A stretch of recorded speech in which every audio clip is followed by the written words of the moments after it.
Magandang araw po mga kaibigan. Marinig natin ngayon ang kwento ng isang manghihilot. Siya ay si Mayang.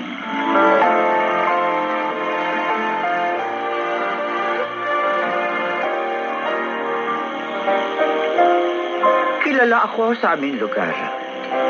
Yon ay dahil sa aking katangian sa panghihilot na minana ko sa aking ina at lola. Hindi lang mga bata at matandang may sakit at pilay ang aking hinihilot.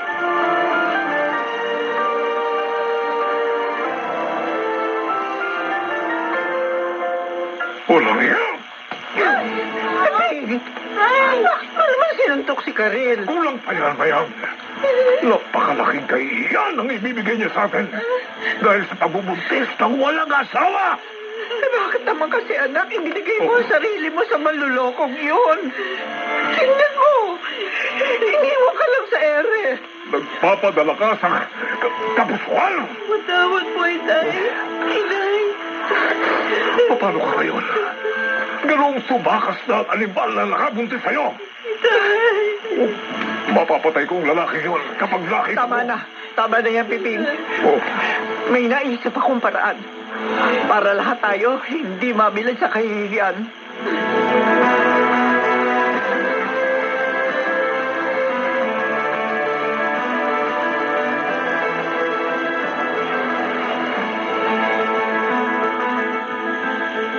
Ano po? Ipaiinom niyo kay Karil ang mga mapapait na dahong dala niyo, Nay? Uy, bakit gulat na gulat ka, Digna? Nay, ilalaglag niyo bang dinadala niya? Oo. Kayang-kaya ko pa yun. Dahil 3 buwan pa lang daw yun, sabi ng kapatid mo. Nay naman, ilang bata na dito sa lugar natin ang nailaglag niyo. Ano ba yan? Dadagdagan niyo na naman ang kasalanan niyo? Pwede ba huwag ka na makialam? Para sa ikabubuti ng kapatid mo. Kaya ako ito gagawin.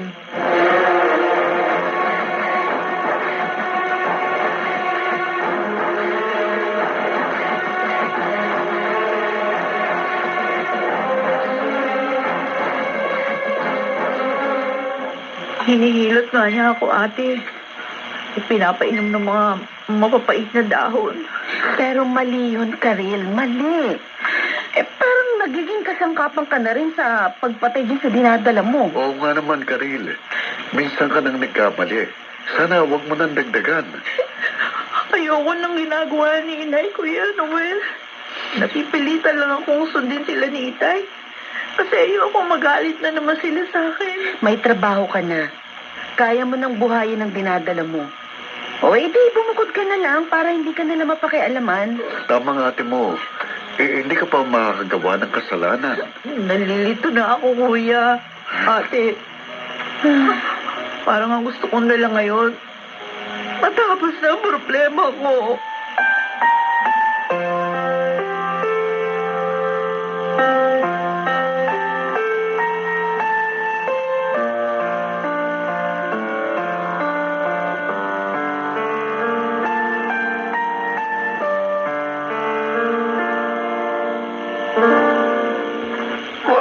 Tama lang naman ang ginagawa ni Maring Mayang, Paring Piping. Pag naalis na niya ang dinadala ni Karel, makapagbabagong buhay na ang inaanak ko. Yan nga rin ang sinabi ko rito sa asawa ko, Paring Baste. Tulad ng nangyari sa anak mo. Oo, si Lydia. Naalis mo ang 2 buwan na dinadala niya, kaya nakapag-abroad pa siya. Pero tutuldo ang tanganay namin. Si Dibla. At nakukonsensya na ako. Pwede ba huwag mo siya itindihin? Oo nga. Alam mo ha, pag nabuntis ng pangatlo yung si Digna, malamang ipaalis na rin ngayon dito kay Maya. Sundin mo na lamang ako, Piping. Hindi masama yung ginagawa ko sa ating bunso.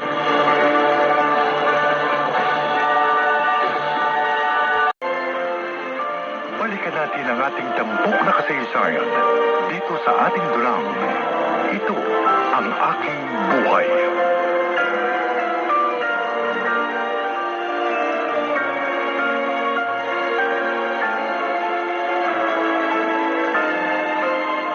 Mahal, Halika na rito. Handa ng hapunan.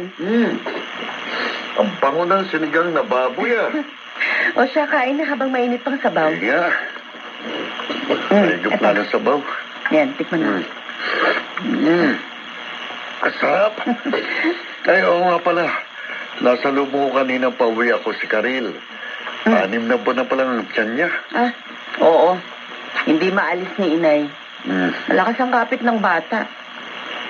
Pero ang malungkot, pilit pa rin nilang inaalis. Nako, nakakatakot ang ginagawa ni Inay. Kaya nga ba nang ikasal tayo, pumayag agad akong bumukod tayo. Ayoko mapakialaman ni inay ang pagbubuntis ko. Oo nga. Nagpaplano naman tayo ng pamilya eh. Nag-aagwat sa pagkaanak. Yun ang tama. Para hindi tayo mahulog sa pagpapalaglag ng dinadala. Kasalanan niyo sa Diyos.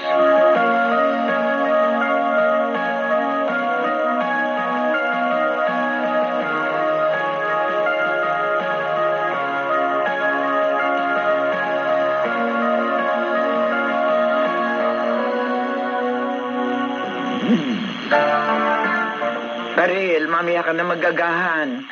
Hihilutin ko uli ang tiyan mo. Ho, huwag na ho.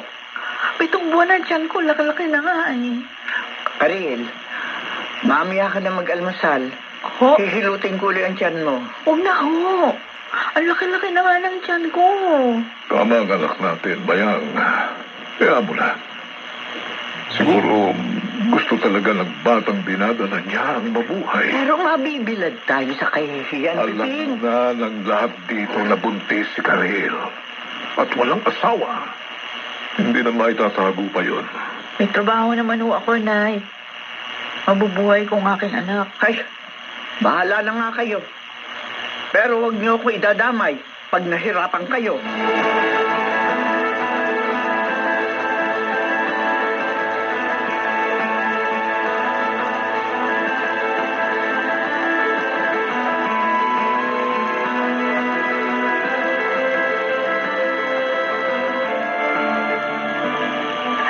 Ang laki na ng tiyan mo, Karil.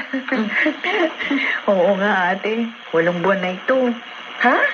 Abi, dapat naminto ka na sa trabaho mo. Oo nga, Karel. Malapit ka na palang mga anak. Huling pasok ko na kanina, ate. Ah? Kuya, Good. magpapahinga na ako. Babalik na lang ako after 2 months kong makapanganak. Ay, sana naman walang maging problema sa panganganak mo. Mabuti. Tinigilan din ni Inay ang tiyan mo. Oo nga eh. Nung 6 months na to, pumanig na rin sa akin si Itay. Kaya wala nang nagawa si Inay.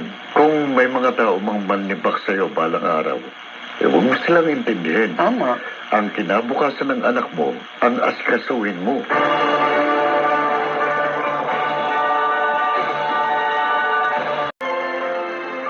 Balikan natin ang ating tampok na kasaysayan dito sa ating dulang.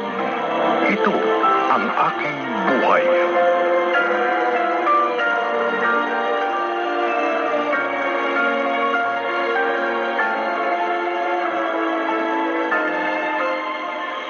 Nakapanganak na pala si Karel, parang Pepeng. Oo, paling basta kahapon. At sabi ng doktor, kung walang magiging problema, bukas makauwi na siya. Uy, bakit malungkot ka?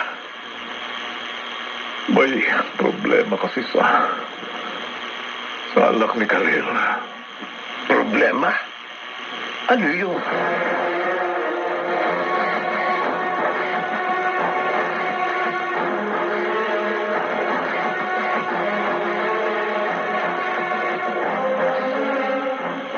Ate Digna, walang mga daliri ang kanang kamay ng anak ko.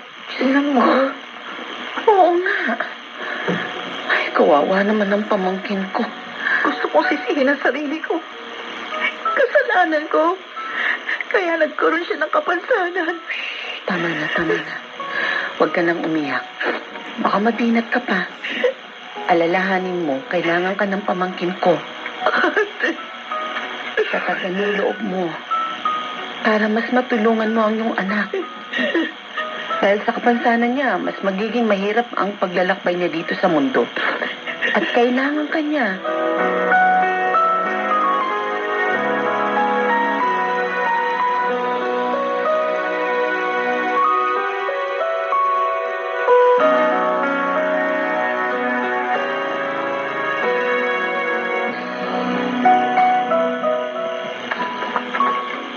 Bakit mo tinititigan ang apo natin, Mayang? Naaawa ako sa kanya. Bibing naisip ko. Kasalanan ko. Kaya siya nagkaroon ng kapasanan. Kaya walang mga daliri ang isa niyang kamay. Wala na tayong magagawa pa. Nariyan na yan. Tulungan na lang natin siya sa pagharap at pagdadala ng kanyang kapansanan. Pepe. At sana, Mayang, ito na ang huli sa iyong mga iligal na panghihilot.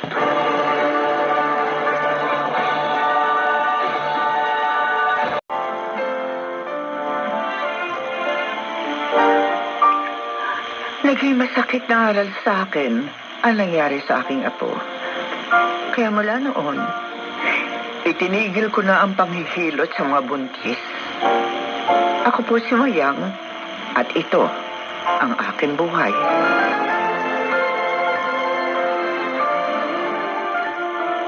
Ang isang pagkakamali ay hindi mapagtatakpan ng panibagong pagkakamali. Ito'y lalo lang makapagpapahamak. Mga nagsiganap: Jun Legaspi, Rosana Villegas, Phil Cruz, Jeneline de la Cruz, Lionel Benamin at Susan Robles sa papel na Mayang. Naglapat ng angkop na tunog Jenny Mutia. Sa musika Buboy Salonga. Supervisyong teknikal Eric Lucero at Bong Boyar. Creative Consultant Phil Cruz. Production Assistant Anching Cruz. Ito'y mula sa panulat ni Selma Corporal Alcantara. Sa direksyon ni na June Martin Legaspi at Maynard Landicho Jr. Ito ang aking buhay.